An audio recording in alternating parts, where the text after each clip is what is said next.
there, need to update your date of birth on your Gmail account? No worries, it's a quick and easy process. Let me guide you through it step by step. Ready? Let's get started. First, open your preferred web browser and log into your Gmail account.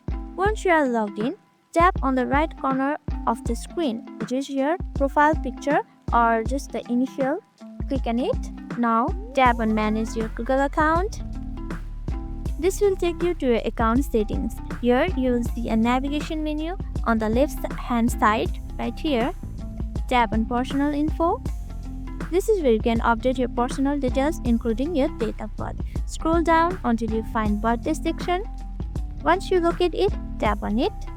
A new window will pop up allowing you to change the date of birth. Once you have entered your date, month and year, scroll down and tap on Save. See? Easy as pie. Now you are all set with the correct information on your Gmail account. If you found this video helpful, don't forget to like, share and subscribe for more tech tips and tutorials. Thanks for watching and have a great day.